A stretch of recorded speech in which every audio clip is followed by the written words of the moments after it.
There are several footprints in the mud, left by work boots. Anywhere from 6 to 12 pairs have walked here.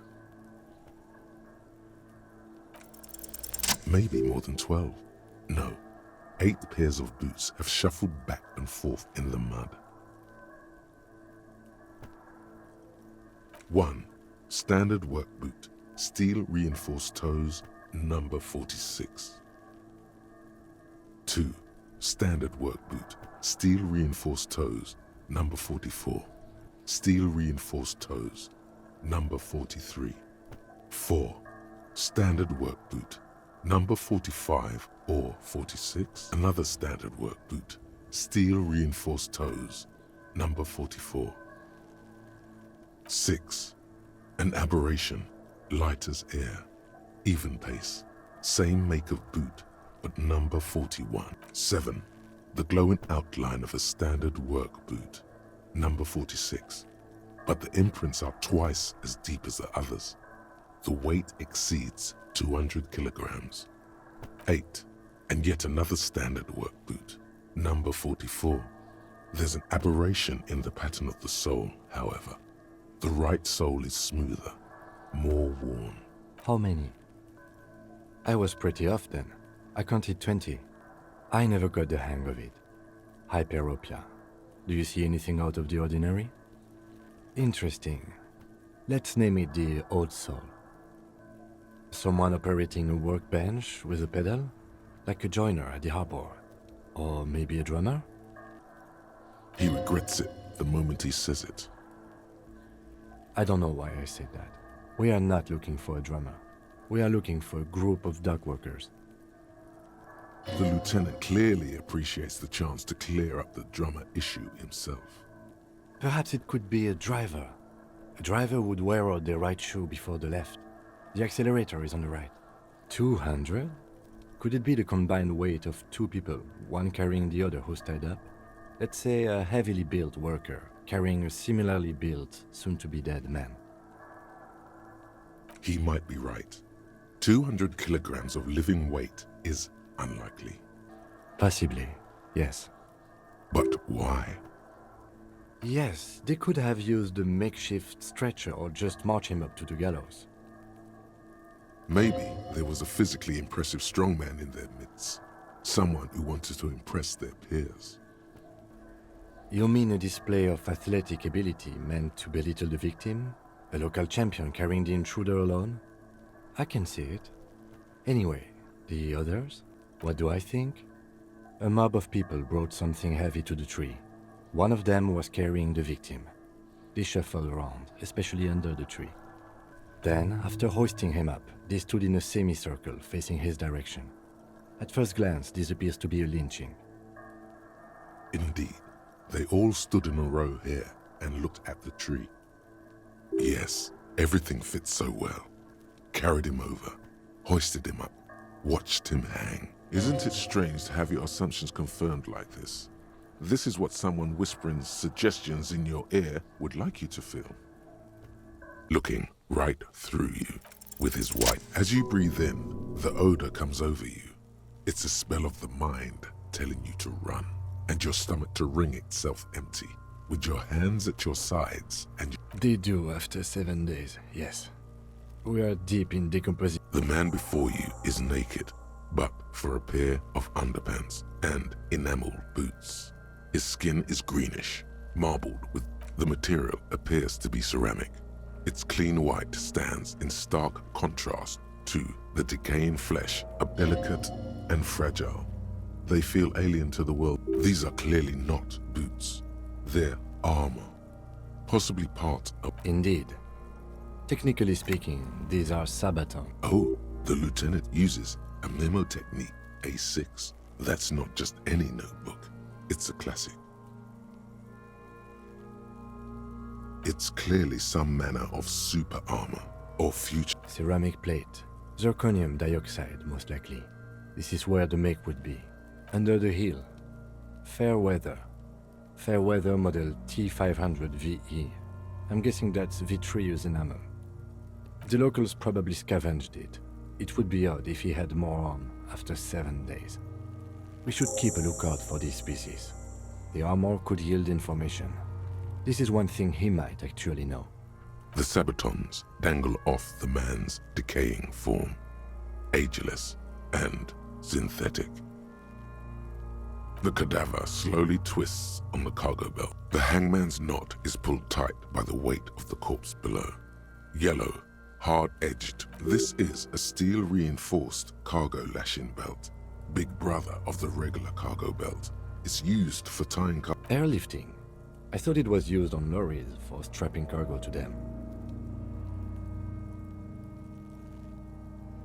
The local harbor uses 6 rotors to shuffle containers around. I get the sense they use whatever was on hand without paying much attention to not incriminating themselves.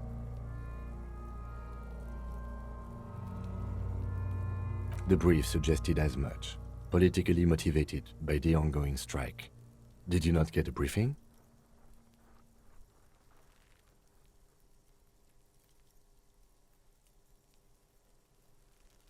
Okay, you should ask me for one the first moment we get.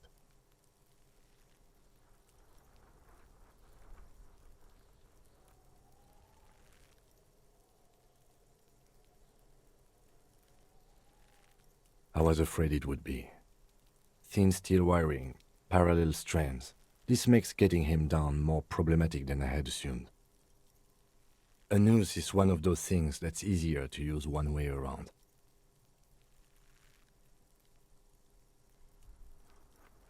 That ladder can't carry a grown man. I didn't see any splintering either, did you? Could be. The shape of the branch supports. The cadaver hangs from the cargo belt. Limbs limp. An intricate web of blue lines stretches across the torso, from the right shoulder to the solar plexus. Each time they intersect, a small white star is formed in their crossing. His corpse is marked by stars. Alcohol and heartbreak. A map of the stars. I do see some similarity to astronomical charts. As if someone left out most of the night sky, filtering it through personal choice. The principle of this filter So am I. He takes a thin piece of milled aluminium from his coat pocket and pulls it open. Sounds like a sword. Shit, Kuno! What the fuck is that? An instant color camera. This is the first time he openly acknowledges the kid's existence. I have only 2 ampoules, so nobody move. I don't want to waste one. A sound, a shrill flash, followed by the breaking of a small ampoule of glass. You see streams of color pour. In case we need it. Yes, it is pretty cool, isn't it? It contains insight to the victim's person. By his build, I'd say this was a man of physical violence. The story he wanted his body to tell was important to him. It is his letter, to us. Someone should decipher it. We'll need to show it around. Sure, just don't lose it. The glassy-eyed corpse looks by, his mouth mute and his skin as colorful. His eyes are milky white and blind to the world. Dark brown hair grows on his head. His face is ready to explode from the organic processes inside. I'm gone. Into the wild pale yonder. In the past, way out in the west. I'm a joke. Look at me. There is nothing funny about jokes either. A killer, a motherfucker, and a killer. Go ahead, Cobbo. What do you mean? It's the power of your imagination. Yeah, man! Don't be crazy! Inanimate objects and dead people can't really talk to you. Your wild imagination is doing this. He loves those. Because you're a copperoonie. Look at all of them go. Do you want more questions? Coming right up, Copper Rooney. Fuck no. You're no Rooney. Listen to yourself. You're not a Raphael anything. You're probably just Harry or something. That's right. Harry. You might be onto something there.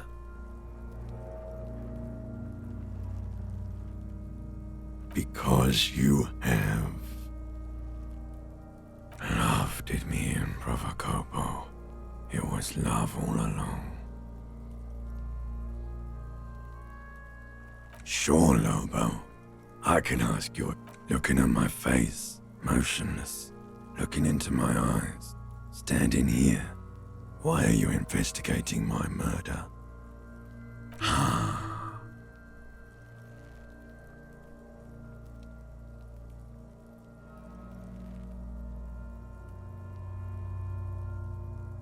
Come back later, Corpo. Amuse yourself with my frank manners and my... As you narrow, this is a trick. You've done it before. Pink is where the blood settled in the first hours post-mortem. You can use it to see if the corpse has been tampered with. Does his position at the time? Only the lower extremities are pink with a dash of blue. I see it. His neck too. The lividity goes right up his chin. We have good, well-pronounced discoloration here. The monster comes back into focus. An explosion of color. So, what do you think?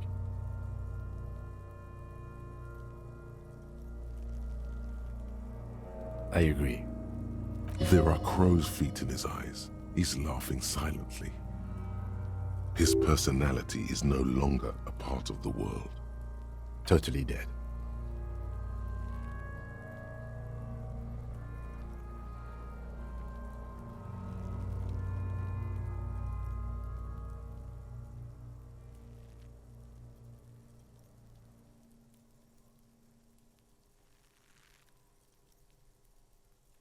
Absolutely.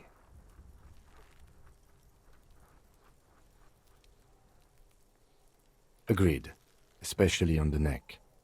The belt acted like a tourniquet, keeping the blood in his head. The hypostasis supports a hanging. There's always a chance.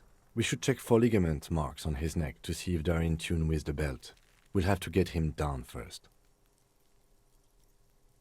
A pool of blood and feces has eaten into the frozen mud below. The victim appears to have contained no more than half a kilo. The fuck he's saying? Talking about shit.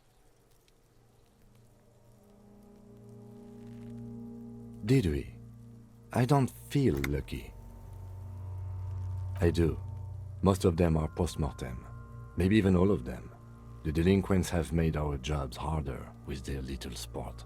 Stop talking in riddles, He means you fucked him up good, Kuno. Fucked him up. But there is no... Yeah. Bang bang. How? Where the buckle ties the rope to the branch. That's a good spot to aim. Where? Ah, yes. Yeah, now we're talking. They'll miss. The lieutenant is undecided. On one hand, he wants to shoot some gun. On the other, it's an awfully stupid idea. Silence. With his elbow and produces a lightweight firearm. He drops a paper cartridge in the barrel, separates the scouring stick, and gives the cartridge 5 tucks. That's a Kiel A9090 Armistice, mass-produced muzzle load. He then steps back and assumes the fellow's desk position, taking aim. He's gonna fuck him. The kid's voice is drowned in a shrill blast that echoes off the walls of the surrounding tenements. A cloud of smoke slowly passes. God damn it.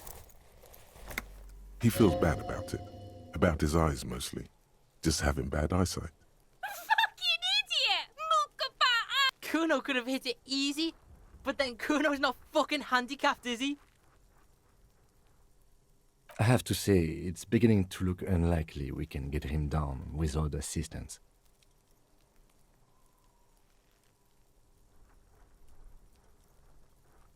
I was really hoping we wouldn't. The Union appeared to be suspect. I would really prefer if there was another way. These people might have an agenda. But what other options? The corpse twists on the belt, like chicken on a skewer. They do have the tools and the men. And... okay, let's do it in the lousy, dangerous way.